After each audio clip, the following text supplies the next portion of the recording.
And we're back. We're back. Welcome to Doctors, Not Doctors. the only podcast on the internet that is not run by AI. Not run by AI, but, Yeah. I have heard AI, and you couldn't tell the difference. No, that's true. It was very scary. I mean, we could have just put our prompts into AI podcast generators, and then you wouldn't be able to tell the difference. Yeah, exactly. It would sound exactly like us, but we have to stress this. That is not what happened. I am not sitting by the beach enjoying a Mai Tai while this is recorded. Yeah, we're definitely sitting here doing this for real. I guess we have to declare that now that we've made this joke, or maybe not. What you have noticed in this episode, or on this channel, is there are now 3 other episodes that are on this channel. So please check them out if you haven't before. And drop a comment, leave a like. Exactly. If we're wrong, as we often are, let us know. Yeah. Tell us. You know? Yeah. One of my ideas is that we will have a show that is partly dedicated to where we messed up. Oh, that's a fantastic idea. Oh, we're gonna have so much material, Chris. Oh yeah. Now that's long-term thinking. We'll have to bring it in. We'll have to split it into 2.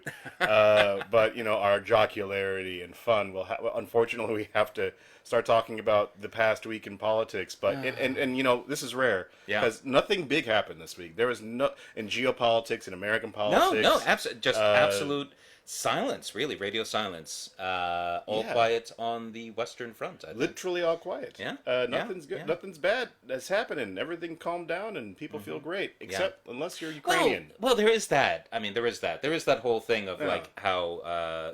What has happened now? Donald Trump has not only decided that perhaps making peace with Ukraine means that Putin gets everything he wants, but has also decided that means that Zelensky is the one who started the war.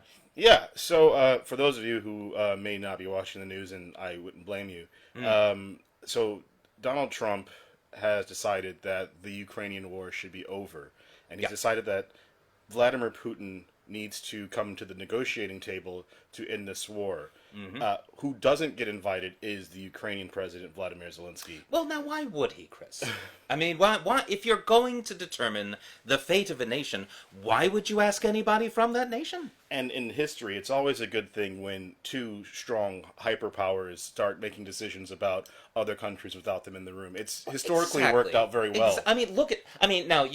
We kid around. We have a lot of fun here, Chris. But I think we all agree that the Munich conference between Hitler and Chamberlain, well, that just led to peace in our time. That worked out very well. And there was a piece of paper in his hand. There was. And everything worked out well. And maybe that's what he meant, peace in our time. He meant the piece of paper, not, perhaps, a lack of war. Yeah, perhaps that's it. And there was that war. There was another war off that. A little kerfuffle. Little kerfuffle. And I think we should also talk about the nations in Africa. Where just a few that were one or two created without any input from the people who were there. Look, okay, now Chris, I hate to play devil's advocate here, but like on the one hand, yes, you've got different peoples with different languages and different customs and different conceptions of themselves and the world. But on the other hand, you have a really nice straight line on a piece of paper. That line was very straight. It was very straight. And those guys in Europe, they understood that straight line is where you are, and the other side of that is where I am. Exactly. It doesn't really matter who else is there, and so we are now dealing with the Ukrainian war, which is incredibly serious because for the past 3 years now, the anniversary was this week. Yep. Oh my God, you're right. For the past 3 years, Putin has been fighting a war that he thought would be over in a week. They marched in with their dress uniforms packed, and it went just swimmingly. Yeah, and here we are 3 years later, nearly 1 million dead. Yeah. And basically, no one was under the impression that Trump wouldn't try to screw over the Ukrainians. Yeah, I think we all knew that Trump was going to be effectively pro-Putin. That's not the surprising thing. Because he's been that before. Yes, literally. Yeah, and because we believe that Putin is pro-Trump. Yeah. And Russia has definitely tried to help him, tried to interfere in a lot of different elections. Yep. So what we found on this week is that Trump, like Patrick said, blamed the entire war on Ukraine and said, hey, listen, if you had just, given up early, this would all be over. Yeah, well, that's the thing. We shouldn't sane-wash him. Because it's not that he said that if only he had just sort of given up, 20% of Ukraine's territory when Putin asked, then there would not have been a war. What he said was that Ukraine started the war. Yeah. Specifically that they started the war. Right, which is on a level of Kremlin propaganda that only the most shameless bought and paid for propagandists would ever utter. Like if you actually are one of the bought and paid for propagandists, because Russia was paying a bunch of people like Tim Pool, podcasters on the right, to like give the Kremlin line and all that kind of thing. Yeah. Even they tried to they shied away from that kind of talk. Yeah. So this is really going above and beyond on Donald Trump's part, just to really make clear which side he's on now. Yeah, and that's the next point here. What we are seeing is a total realignment of American allies. And what America did as well over the past week, and maybe the week before, it had the mascara-wearing J.D. Vance come to Europe and basically say, your greatest enemy is not Russia, it's from the wokies within. Yes, the enemy within, The real problem is that Germany is not nice enough to its Nazis. Germany needs to remember its past and not be afraid or ashamed of it, because it was only 12 million people who were murdered in the Holocaust. Seriously, what country doesn't have a few skeletons in its closet? A few million skeletons. A few million, double digits. Yeah. And he basically came over here to drop a metaphorical bomb and then leave. But the bomb that he dropped was a diplomatic nightmare. Basically, he is America, as far as we're concerned, is now fully aligned with Russia as the ally. And what, in my personal view, this isn't Patrick's view. I don't know if this is Patrick's view. Well, let's hear it. Yeah, in my personal view, what has happened is that Trump has now given the green light to despots and dictators all over the world to say, hey, you see that country next to you? Invade it. If you win everything. If you lose, just keep what you took. This is medieval. Yeah. This is how, medieval countries were set. Oh, yeah. Yeah. Except that, to be fair, to the Middle Ages. Okay. Even back then, there was a sense of you need a casus belli. You need some kind of right. You need a cause for war. You can't just go around invading your neighbors, unless they're Muslim, in which case you absolutely can go around invading your neighbors, and that's fine. But there always is. Yeah. But there always is. And it's usually some nonsense about, in the case of Ukraine didn't exist and NATO was, on the doorstep of Russia, which is also nonsense. I mean, there are some people who are claiming, and this is just people claiming online, that, NATO has had troops in Ukraine. You're like, well, Russia invaded Russia Crimea. has troops in Ukraine. Yeah, Russia has troops. Yeah. Yeah, what the hell? So, what we're dealing with here is, frankly, a very scary, real week, and we're leaving the realm of the democratic liberal world, and we're getting back into the kind of almost the Hunger Games kind of world. Yeah. I mean, that's the thing. You can't even say that it's like the pre-World War I era, when you had the great powers all vying against each other, when ultimately it was a question of how big is your navy, and that determines the fate of nations, because at least back then there was a sense of, we don't want a massive war, so we're all going to try to figure out how to avoid having a massive war. We're all going to kind of work together. It failed, and then they had a massive war. But there was at least, the concert of Europe, the sense of we make decisions collectively because we don't want things spinning out of control. Right. And I don't think that is at all where we are now. I think where we are is basically back to anarchy. Well, we are on the edge of it. I believe we're on the edge of it. It depends on how. On what Europe does. It depends on how long Trump stays in office. If he leaves office, it depends on the next set of American elections. Yep. In 18 months, 17 months' time. Yep. It depends on the special elections in America. Yeah. In the House of Representatives, which is probably needs to be one of the most talked about things right now, and it just isn't, and that's because Trump is filling the field with shit, or whatever Bannon said. Yeah, flooding the zone. Flooding the zone with shit, because these guys these are the big brain thinkers, by the way. Exactly. Big Balls himself. Big Balls. Bringing him back. Oh, yeah. Yep. Friend of the pod. Big Balls.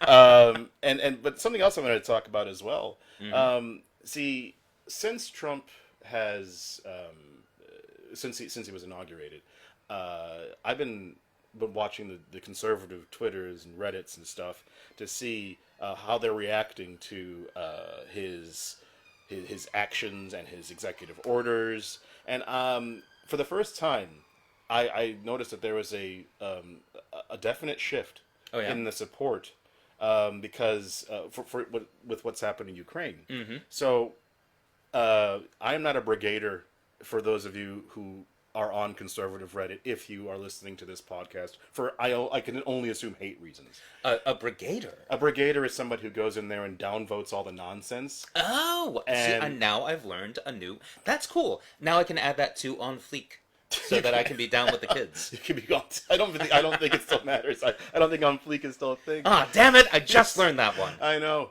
But I do watch and read what they say, and most of the time, there's different kinds of conservatives on Reddit who, there are the fascists who are just like, all Trump does is win, good Trump, and everything he does is perfect. Yep. And then there's the Christian guys who are just, well, he's doing it for God. And then there's like the rational conservatives.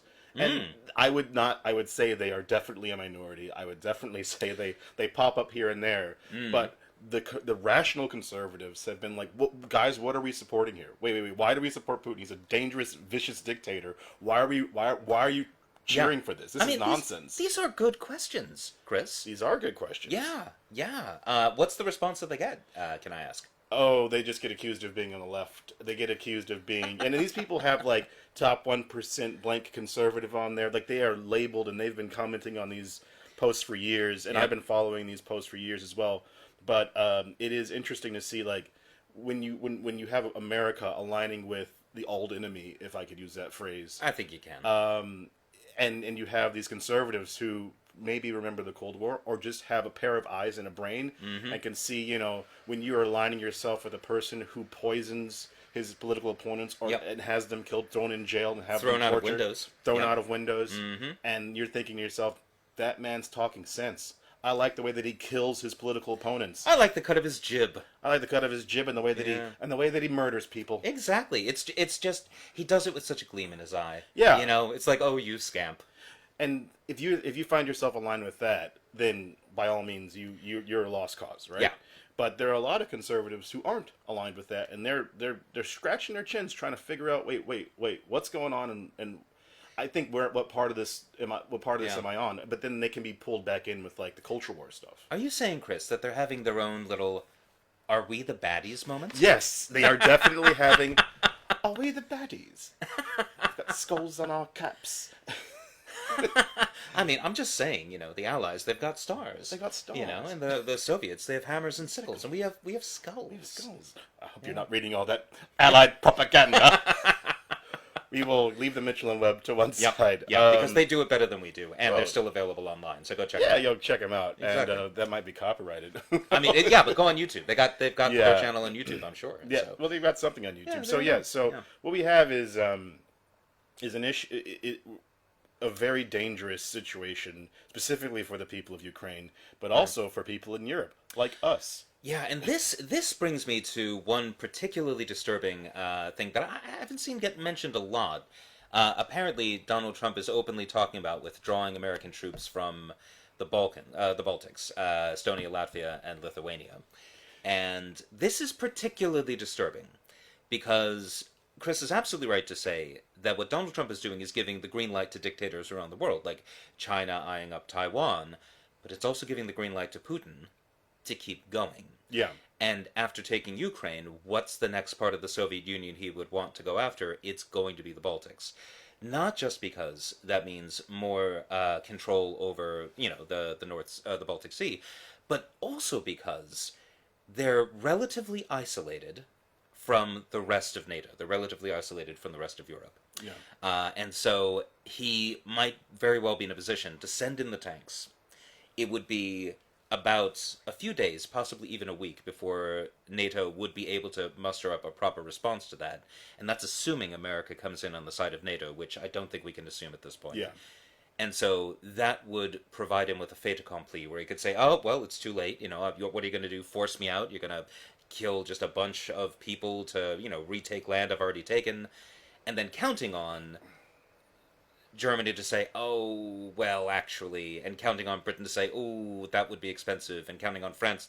Well, actually, no, France would just go to war because I think Macron's ready for it. I think he sees how it's going, and I think he's already decided that he's not going down as a fascist.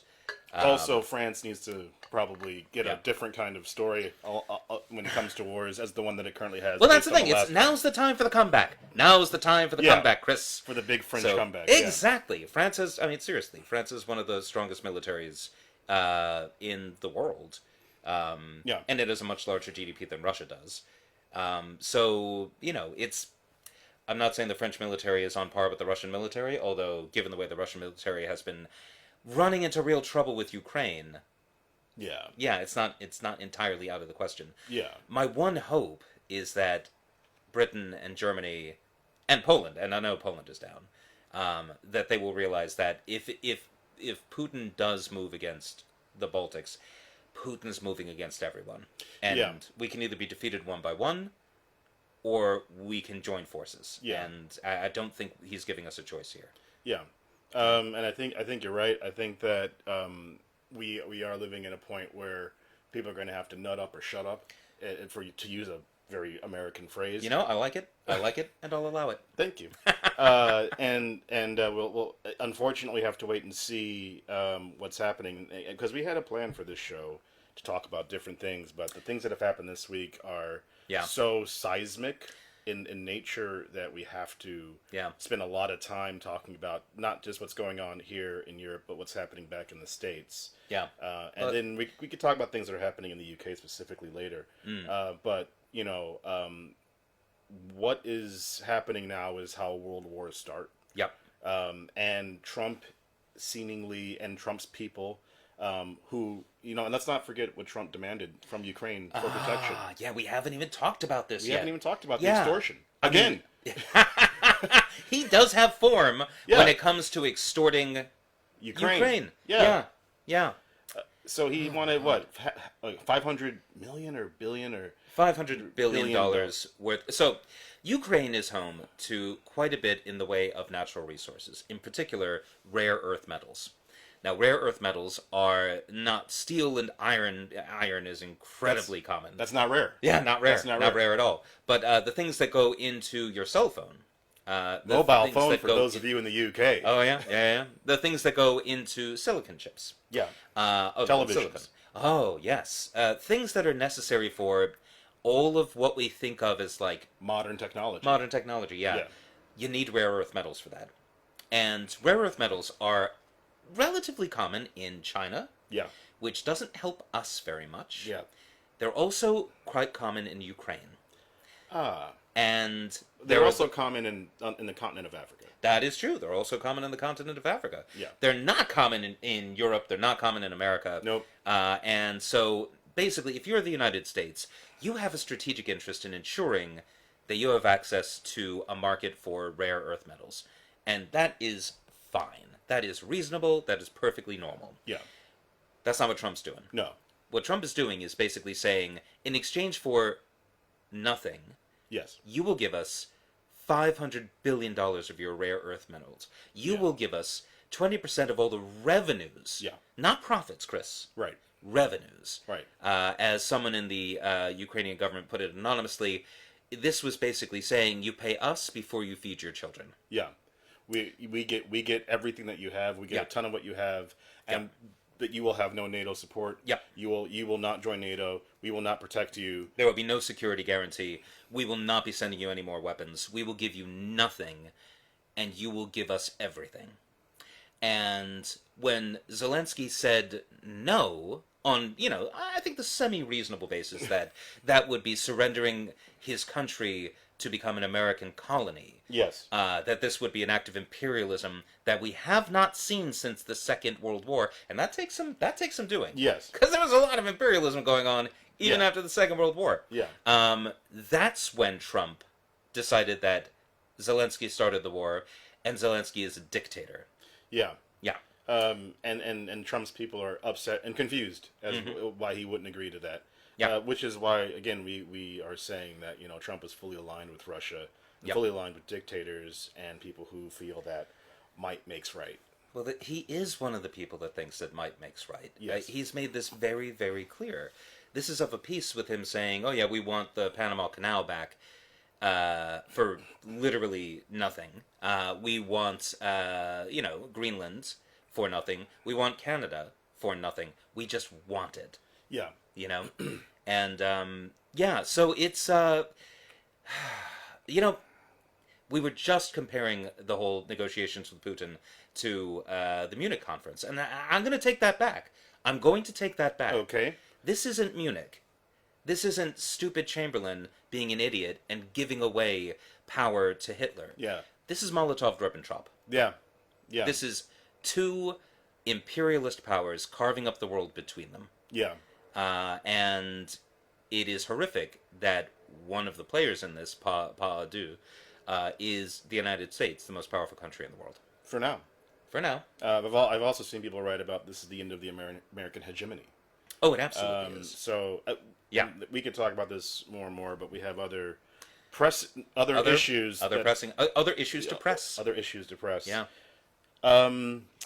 So, in the United States, there's also certain things happening. A few Here and things there, happening. And I have a hard time trying to wrap my head around it. But I guess it all comes down to the picture of Trump that somebody had decided to probably use AI to draft up. That has him with the crown on his head, and he called himself King Trump. Yeah. Now, he's called himself King Trump. Now, if you'd done that on its own, that would just be weird. Yeah. But totally in line with his, his ego. Yeah. But then, I believe a few days earlier, he had posted on his social media network that something to the effect of, if the president is trying to save the country, what he does isn't illegal. Oh, yeah. He who saves his country breaks no laws. Which is not actually a quote from Napoleon, but it is a quote from a movie about Napoleon. Oh my God! Is it a quote from the Napoleon movie? It's a quote from not the Napoleon movie, the new one? not the new one. I don't think. I Oh, think it's from come on. yeah, I know, but it's not. It's not great. What's really disturbing to me, though, it's not even the Napoleon resonance there. It's for those of you who have read up on the history of fascism in the 1920s and 30s. Huh. There was a particular moment in the rise of Mussolini. Oh yeah. Because Mussolini, you see, came to power legally. He was Yes. asked to form a government by the King of Italy. There was a king at the time. Yeah. He had a minority government going. He had to work with other parties, all the rest of it. Fascists. But, I'm sure it's fine. Oh, and we should point out, the party was called the Fascist Party. It was literally... It's not like Oh, yeah. it wasn't a slur. They called themselves fascists. Yeah, So. because they hadn't yet ruined the brand, you see. But so there came a particular moment when the head of the opposition Socialist Party, Matteotti, was murdered. And apparently the story is that a bunch of fascisti operating on their own, just decided, you know what, we're going to go kill the head of the opposition party. So they grab him and they kill him. And then Mussolini finds out, and he is apparently just shocked because, oh my God, we're all going to go to jail. Oh my God, this is it. It's all over. But then he suddenly realizes, wait, hang on. I can use this. So he calls together Parliament and gives this big speech and says, there was a plot against the country. I had to move, and I saved the country, even though it meant breaking the law. And all of a sudden, what would have been, literally him being chucked in jail and the end of his party, suddenly became the thing that supercharged it and put him into complete power. Because the second Parliament was okay with him breaking the law. Yeah. Parliament was okay with him breaking the law. Yeah. And then you don't need Parliament. Then there is no law, is exactly. So these are the stakes that we're playing with in the United States. This is what Donald Trump is in the weird lizard part of his brain that has learned something from being in school at some point. I think there's something rhyming or chiming in his brain with that. I would disagree only because the people around him, I feel, are well more educated in this stuff. Your Bannons, your Millers. Well, that's certainly These true. are the people who, they are open fascists, and they're Yeah. like, what America needs is a couple decades of Yep. authoritarianism to straighten everything out. Yeah, just straighten it all out. Straighten it all out, Yeah. and we'll have elections. Maybe will we allow Democrats to run? Probably not. That's just me spitballing. Obviously, they've not openly said any of that. Yeah. But it is, you know, it's a question of, is he trying to, again, flood the field by putting up King Trump stuff? Again, and then you go back to conservative Reddit and Twitter and stuff. Yeah. They're eating it up.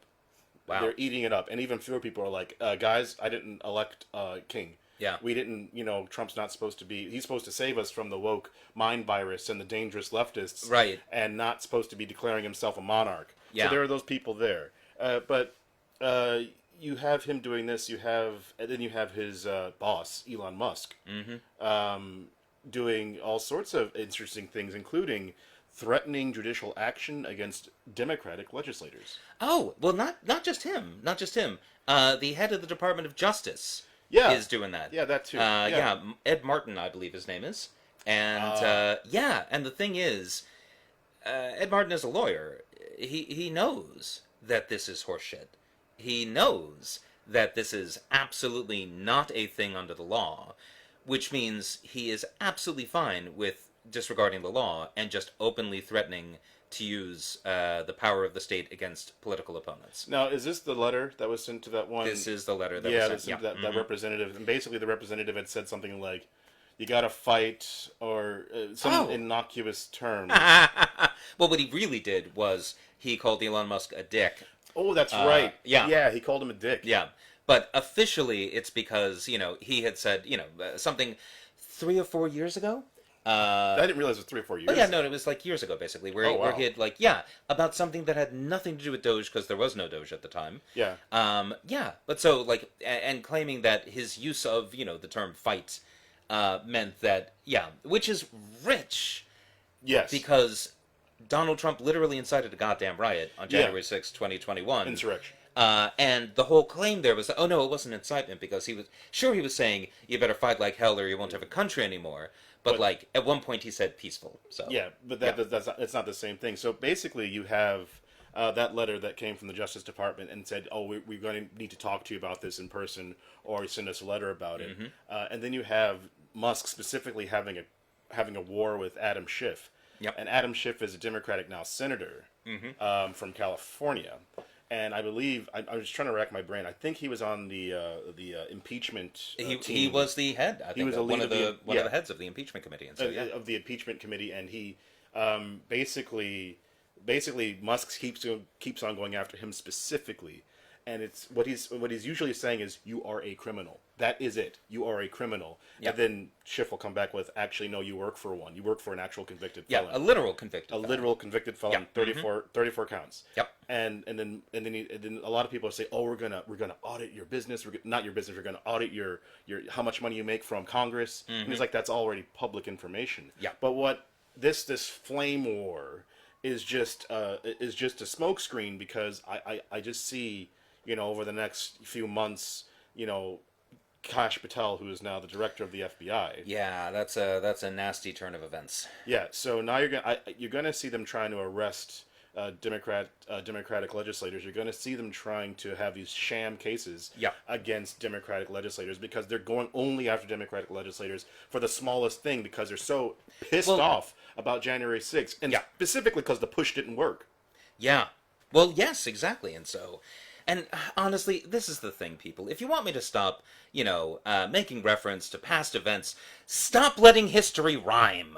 Because with the putsch, the beer hall putsch, Hitler, yes, he gets convicted, but, he barely goes to jail. And it's all, let's not punish him too harshly. After all, he thought he was doing the right thing. And then he comes back and, murders half the world. With Donald Trump, he literally launched a goddamn push, only he didn't even have to go to jail for it. Oh, no. Not like Jair Bolsonaro. Oh, Bolsonaro! Yeah. Can we take a moment, Chris? Just a moment. Can we take a moment? Un momento, Oh, yes, let's do it. Let's talk about Jair Bolsonaro. Jair Bolsonaro. Oh, wow. See, Brazil's doing what Merrick Garland didn't have the cojones to do. Yeah. So lacking the huevos. Let's give it a sec. Okay, so I wasn't planning on talking about this, so I have to think about it for half a second. Jair Bolsonaro was the president of Brazil. He was what they consider to be Brazil's Trump. Yeah. And he came into power, I think in 2016 or 2017. Or 2018. It was 2018. Yeah, okay. And he came in 2018, and he was in the army, and he was he wasn't even hiding his dictatorial No, he ambitions. was very open about the fact that he saw the military dictatorship that controlled Brazil in the 1960s, 70s and 80s. yeah, as being, as being fundamentally legitimate, as being like a proper government, and the multiple crimes committed by the military during that time, Yeah. as being 100% justified. So, fast forward to 2022, and he loses the election to Lula, Yeah. who was the left wing candidate, and it was a close election. It was. I mean, It was. it was smaller than a percentage point. I think that Yeah. separated them. Yeah. And his followers didn't like that, and it's 2022, so they had 2021 to live from. They looked over in America and said, "Hey, when we lose, we need to burn down the system that we lost." Yeah. So they had a January the 6th, but it was actually, I believe, on January the 8th or 7th or something in Brasilia. Yeah. Which is the capital of Brazil. A large mob ended up invading and wrecking the Supreme Court. Yeah. Invading the legislature. Yeah. But what's really scary is that apparently, while this was also happening, Yeah. Bolsonaro and his people were busy trying to suborn the military to get them to come on board a military coup, Yeah. to seize power, overthrow the government, and declare Jair Bolsonaro the dictator. The rightful and permanent leader of Brazil. Exactly. He, I think they were able to get, if I remember correctly, and if I don't, please don't sue me. But I believe it was they got the head of the Navy was like, fash curious, but the head of the Army was like, no. And without the head of the Army, Well, good luck. Brasilia is very far inland. yeah, it's very difficult to take your ships inland. Yeah. So we might confirm that. We might confirm that just to make sure that we're absolutely right. But Yeah.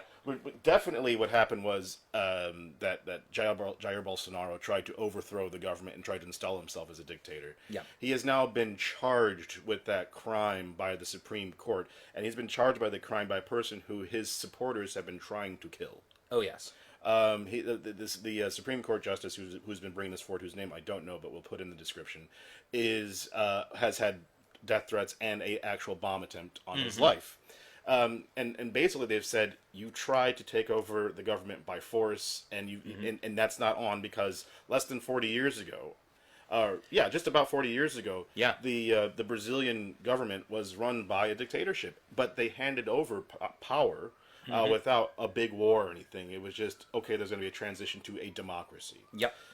But people like Bolsonaro thought that he could depend on people like Trump, and probably didn't expect Biden to win.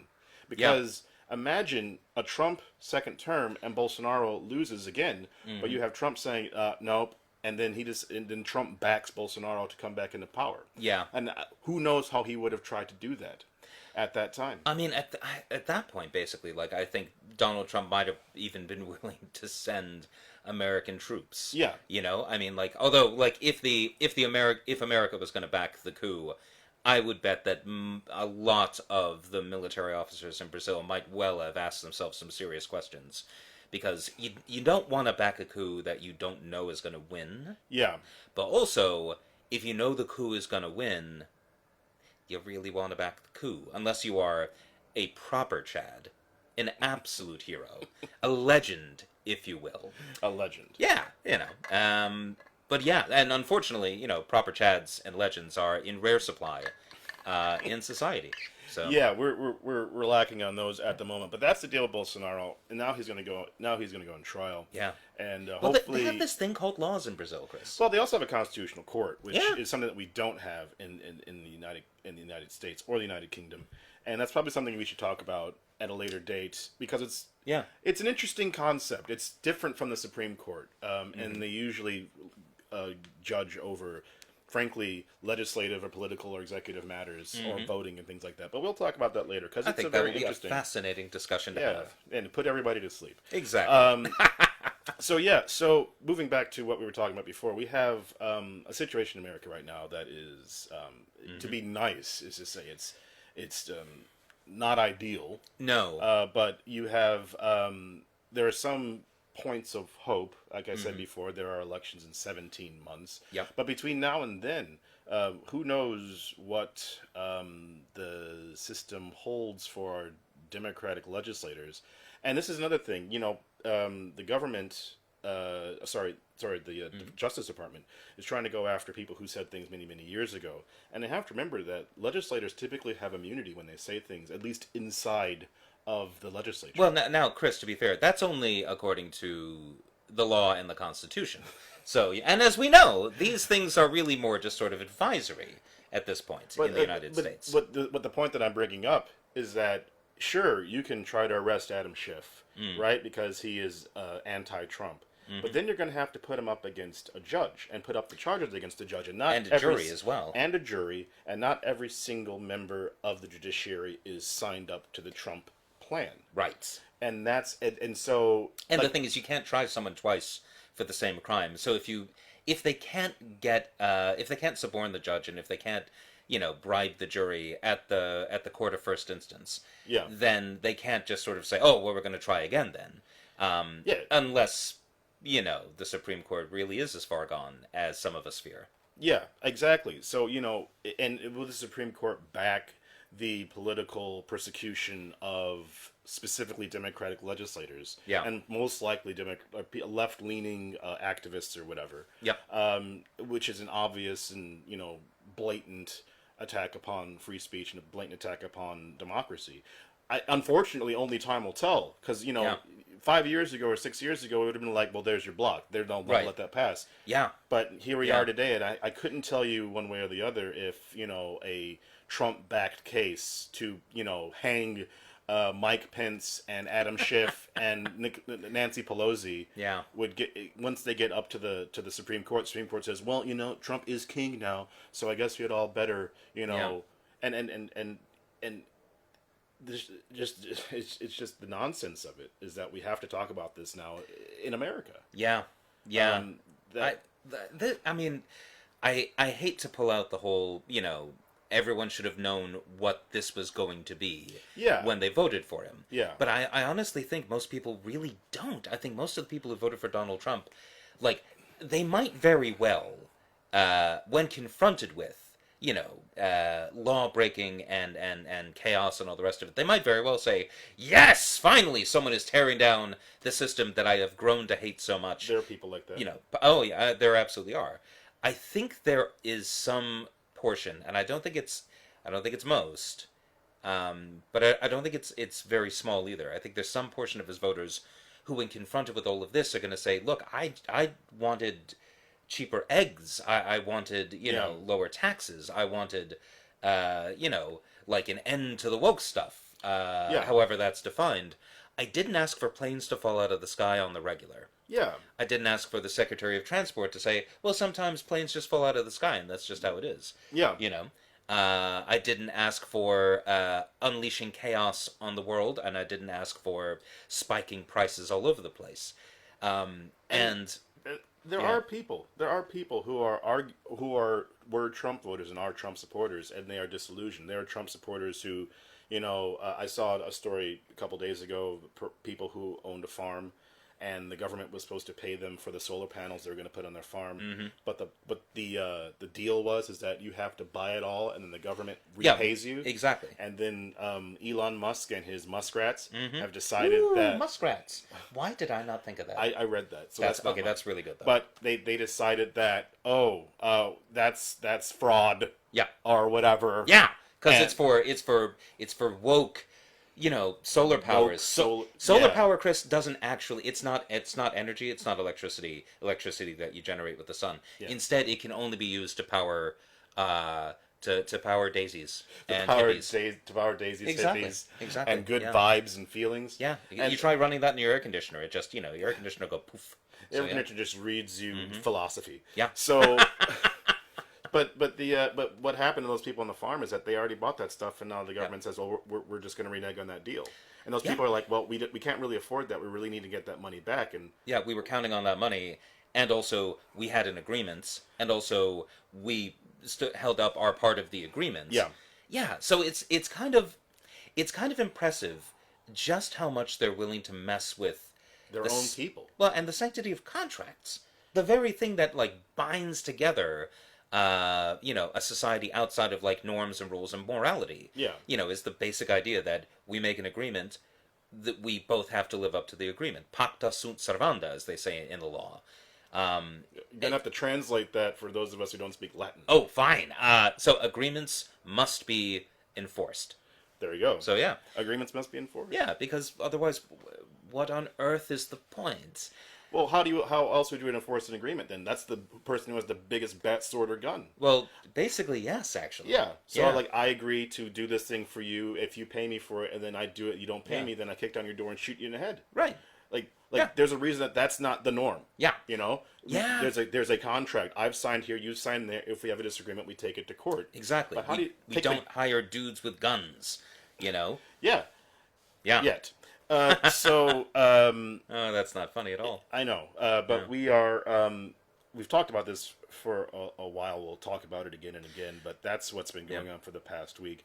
We're going to take a short break, and then we're going to come back to another interesting thing that's been happening on this side of the pond. All right. We'll see you then. See ya.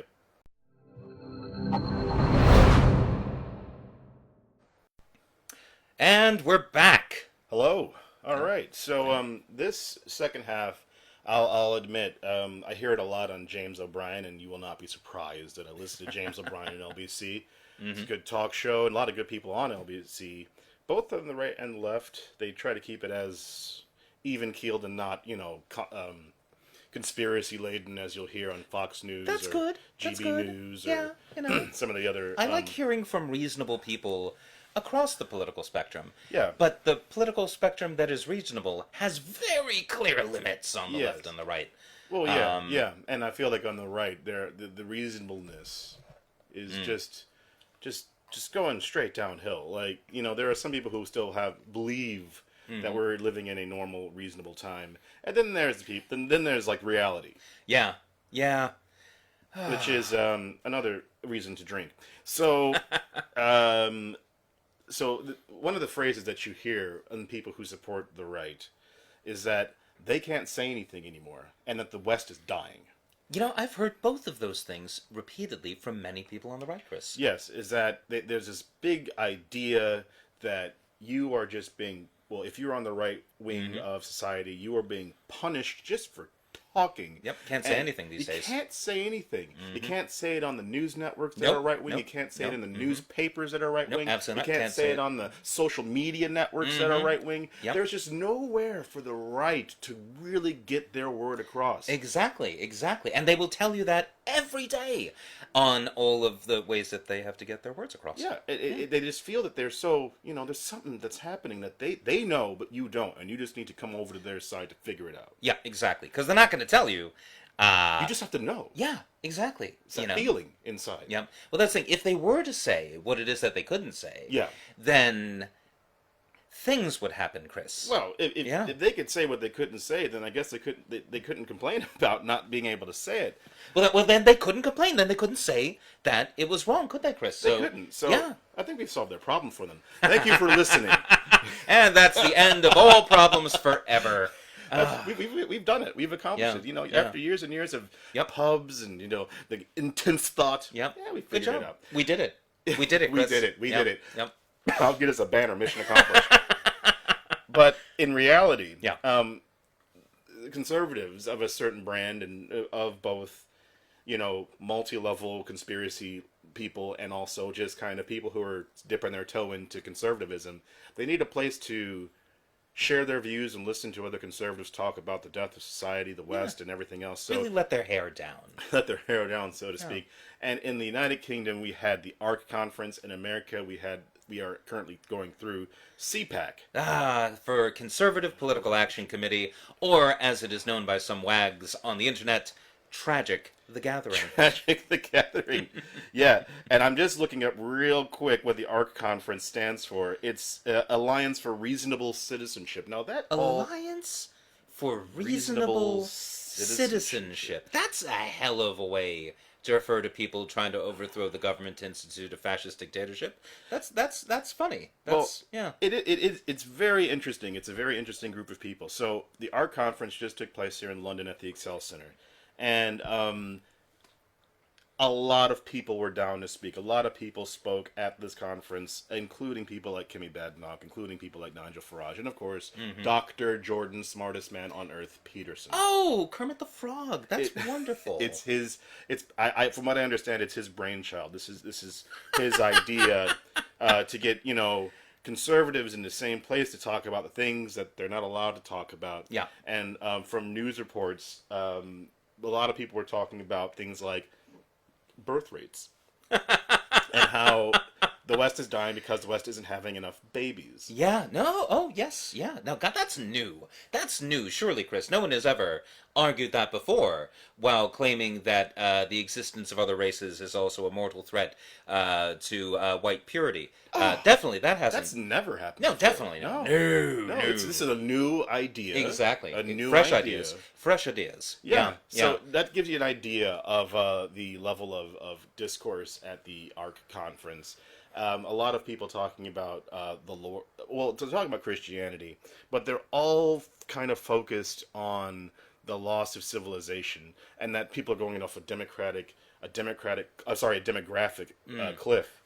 So one of the things that happened at this conference was Kimmy Badenoch, the leader of the Conservative Party, gave a speech which basically boiled down to the West is dying, and we have to protect the West's values, or Western values, and trying to position herself as the standard bearer of Western values.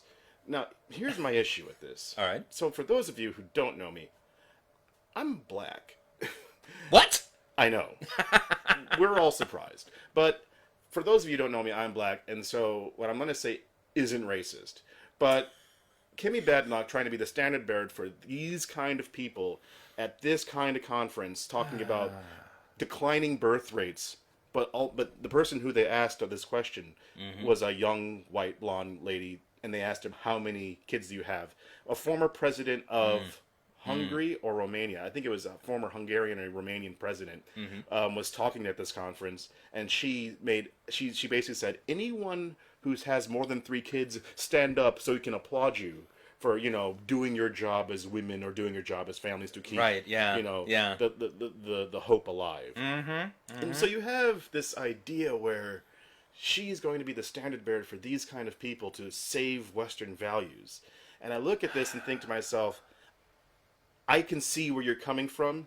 In one area, you have reform in the United Kingdom, led by Nigel Farage, who is also at the conference, right? And so Nigel Farage is taking votes away from the Conservative Party and from the Labour Party. He's taking votes away from a lot of parties because people look at him as a disruptor. Right. And he's going to shake up the system, change everything, doge. Yeah, right? exactly, right. Right. And so you have to keep positioning yourself further and further and further right, while still seemingly not as far right as Farage. Right. So you can try to thread the needle between the sensible, reasonable conservatives that you need to show up and vote, and also the lamplightingly crazy lunatic branch that you also need to show up and vote, because otherwise you can't win as a conservative in Britain, it seems. And she also has the risk of being the leader of the Conservative Party, and for her, hopefully she stays in for as long as she can.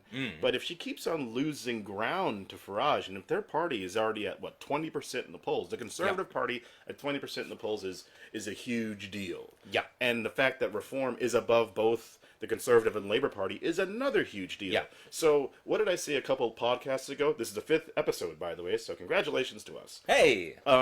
I said you cannot out-crazy the crazy, you cannot outright the right. Yep. Because he can always go further over. Yeah. So as far as we can tell, he can always go further to the right. He's already done it. Farage has already praised Putin and said he is the leader that he admires most because he likes the way that he does things. Wow, I missed that. This is years ago. This is years and years ago. Was this before or after Putin had started assassinating people on British soil? I think before. maybe before, but I'm not talking about long before. This is not. This is. Yeah. Oh wait, no, it was after because. Oh really? No, because remember the guy who died in 2006. Yeah. So, the guy who got jabbed with the umbrella. No, not jabbed with the the umbrella. the polonium in the tea. There was polonium in the tea, and then I think he had gone to wasabi. This is like in 2006 or 7. Yeah. So, and so like we know that Putin's not a good guy, but Farage is 100% behind him, 100% behind Trump.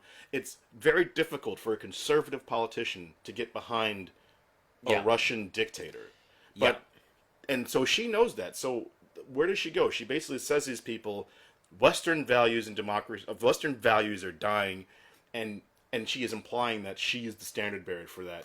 And I'm thinking to myself, are you their standard bearer? Yeah, is that really what those guys are looking for? Do they want a female black standard bearer for that? And, you know, there is an argument where you could say, yes, because she did win the election of the Conservative Party. She did win and became the leader of that party, of which had several people of color. And they had, I believe, the first person of color as the prime minister. That is absolutely Rishi true. Sunak. That's absolutely true. So it's not outside of the realm. Well, it's not crazy to be a person of color and a conservative in the United Kingdom. No. It is, however, a little bit strange to be chasing the extreme right BNP votes as a conservative person of color in Great Britain. Chasing the extreme right. Yeah. You know, definitely probably not your fan when you were growing up vote. Yeah. Is unusual. Yeah. It makes for a little frisson in the water. So there you go. So other speakers at this thing, like I said, we had we had Jordan Peterson, who I listened to a portion of his speech, which was just it was just words. It was just words. I'm not entirely sure what he was talking about, but it was just words. This Jordan Peterson is like the perfect example of a guy who, in any other circumstance, conservatives would loathe. They would hate him because what is he? He is a guy who has huge claims to expertise that don't really pan out when you look at his actual training. He is someone who wants to tell you how to live. He is someone who clearly positions himself as above the hoi polloi. Yeah. And yet, because he says the things that they want to hear said, all of those things make him a rock star for them. Yeah. Because it's almost like, see, we have one for ourselves. We have ours. We have our academic. Exactly. We have our academic. But they have more than one academic. There are plenty of academics. They have plenty of thinkers who are who go to these conferences as well. Well, I mean, but how many of them can say that they taught at Harvard? And really, Harvard, seriously? Like, I don't know how much you know about the books that he's written that aren't the self-help guides. But yeah, like his maps of meaning is, oh my God, it's like if Derrida and three other postmodernists had like a cocaine orgy, and somehow that created a single star child of full and utter bullshit. That is what Maps of Meaning would be. I've never read it. Oh my God, on it, it's really something. So on this side of the pond we had that, and just so you know, these are the same people who complain about the state of the economy. They complain about the state of this, and something else. Just as a side note, specifically to have the conservative leader talking about how horrible things are, given that she was in the government, just like less than a year ago, and her party was the governing party for the past 14 years, and like, well, and everybody just glazes over that. Yep. And now the problem is Keir Starmer. Now the problem is the left and wokeism and all that. Exactly. And the mental gymnastics are amazing.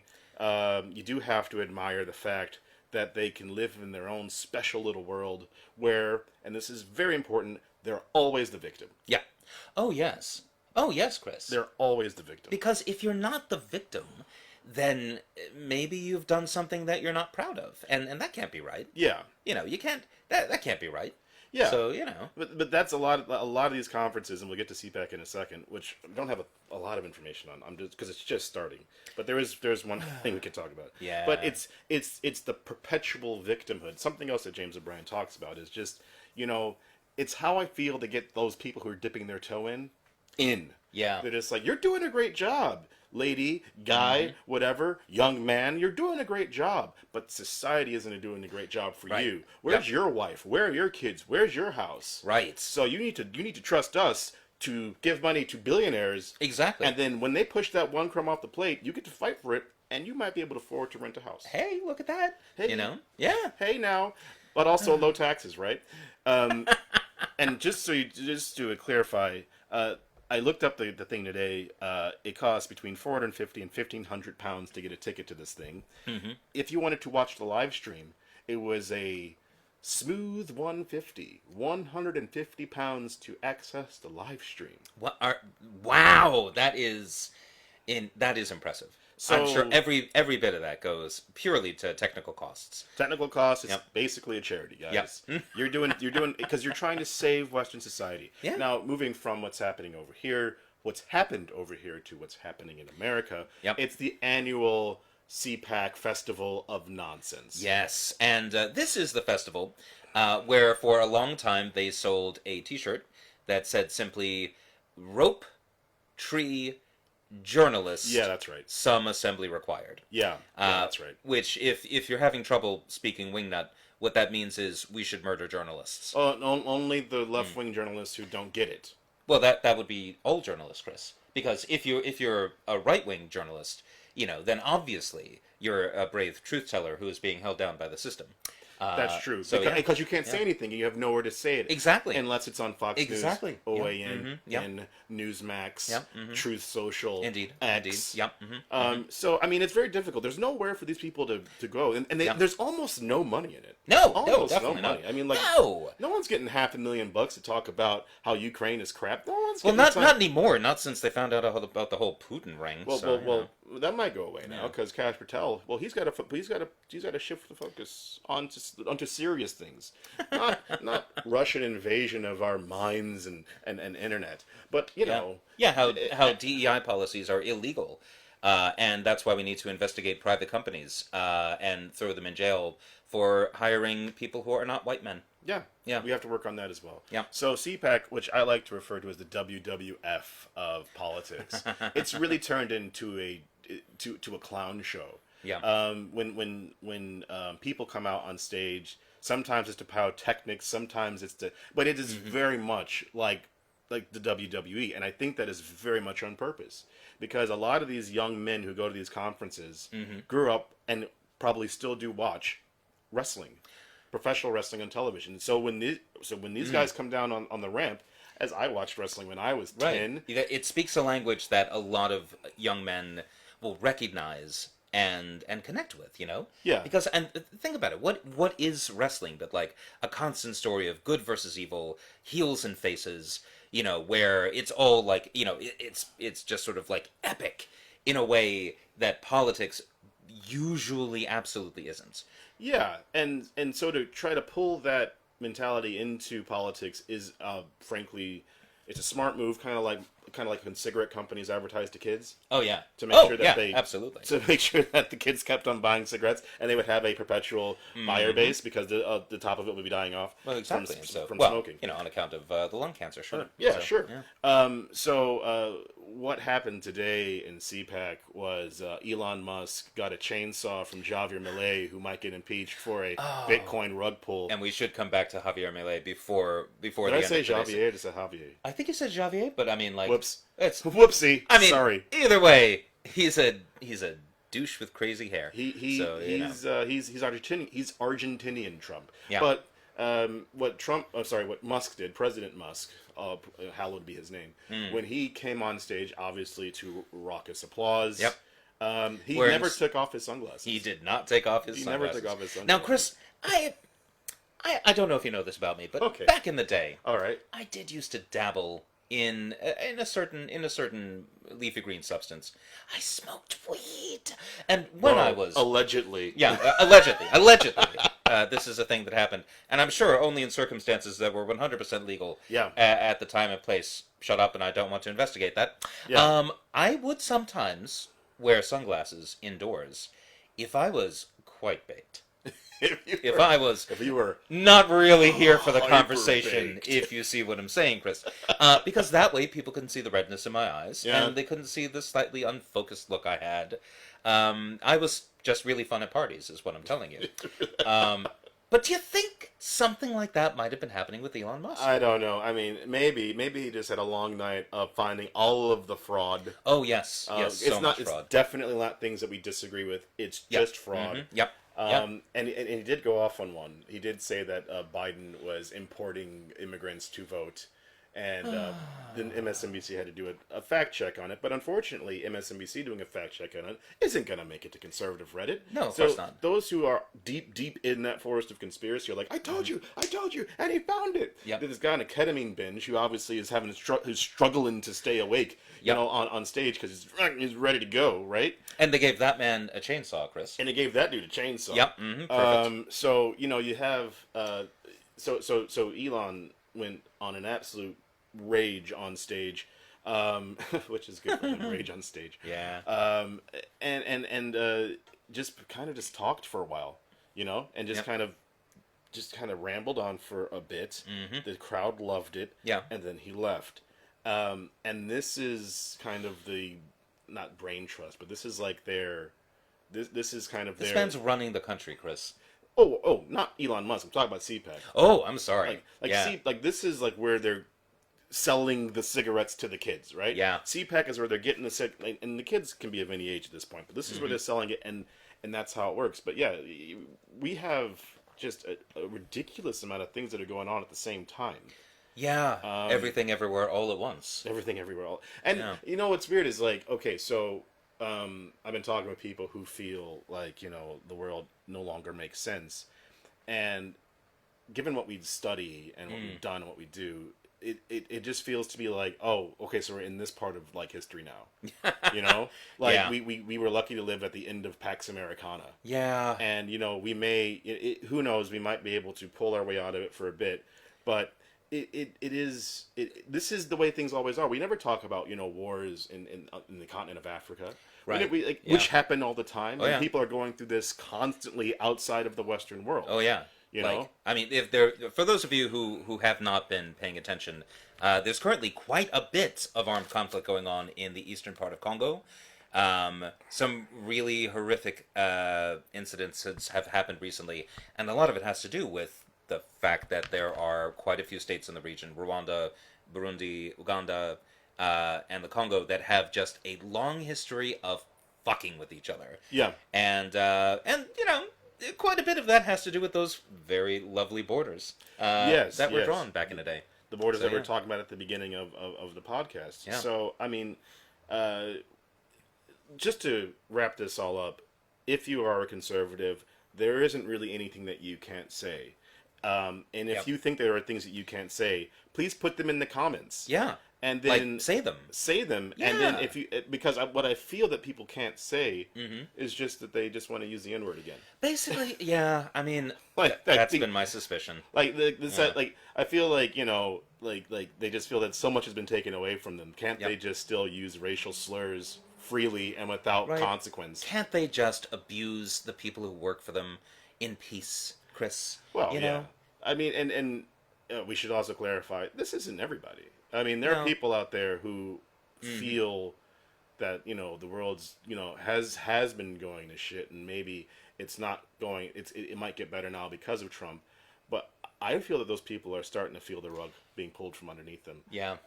Well, how many goddamn rug pulls do you have to fall for before you start to think maybe I don't step on the rug this time? Well, as long as he doesn't do it 2 weeks before an election, there's still going to be tens of millions of people who vote for him. So this has been a rough week, and probably one of many rough weeks to come. Yeah. As we figure out this new world that we're living in. Will Europe unite and decide that they're going to come together and defend the Baltic states and defend Ukraine and push back Russia? Is America in less than a year's time going to try to retake the democracy which the Republican Party has so ably walked away from? Yep. And set about dismantling. And and then probably next week or the week after, or sorry, next episode or the next episode after that, we need to talk about things like impeachment. Yep. We need to talk about things like, what can a legislature do Yep. to try to right the ship, because the Democrats in America, they sat on their hands. But, one of the things that I heard or read is that, again, on conservative Reddit, Yeah. that, these judges need to start getting impeached. Oh, Right? that's fun. But, of course, remember, Republicans don't have 2/3 votes in the Senate. That is true. So That is true. you can try to impeach him, but you can't fire him. And they must know that. So, again, the American system, even when they're trying to dismantle it, still has these big barriers. Yeah. As opposed to the United Kingdom, which doesn't have any barriers. You just hope. There was an interesting poll result that came out recently, asking, should Donald Trump obey court orders that find his actions illegal? Yeah. In other words, if the courts actually say, "Oh no, you don't have the power to do that," should Donald Trump say, yeah, sorry about that, I will stop doing that now? Do you want to know what they found, Chris? What did they find? Well, they found that 90% of Democrats said absolutely he should obey the law. Yeah. Which you'd expect a bunch of woke, Nancy nonsense people like that. Dangerous obviously. leftists. Yeah, but then they also asked Republicans, and 80% of Republicans said yes, he should follow the law. Uh-oh. And that is interesting to me, because that suggests to me that there's quite a lot of space for Donald Trump to end up, well, too far out on that branch. And I don't think he's paying attention, Chris. He's on the golf course. He's not really in charge anymore. No. So, and... He gave a joint interview with Elon Musk. Oh, he sure did. That's insane. Why is the president giving a joint interview with this guy? Well, he's the president of the United States of America, and he's like, hey, check out this rich guy who's also my buddy. And you like Bobby? Don't you like Bobby? Everybody Time to go to likes bed, Bobby. Grandpa. Oh, my God. Time to go to bed. Yeah, so, Yep. So let's see. How do we tidy this up? How do we grab the strings, pull them back in? If you're a conservative, say what you want.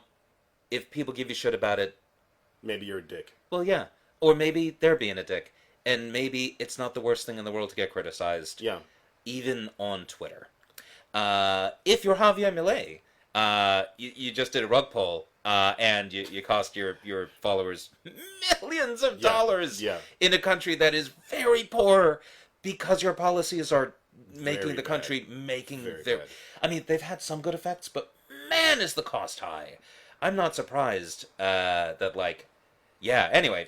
Well, why don't in the future we do? Yeah. Maybe we should go around certain people around the world who are blank Trumps. I like it, and see how Trump well they've done. A global Trump roundup. Yep. Right. Mm-hmm. So I think we're going to call it there for today. Yep. And hopefully we can end on a lighter note of we'll do a Trump roundup. Yep. And see how well their policies are doing. Yeah. Just market to market. Market to market. Yeah. But as always, I'm Dr. Silverstein. And I'm Dr. Armshaw. We are doctors. But not doctors. Good night, everybody.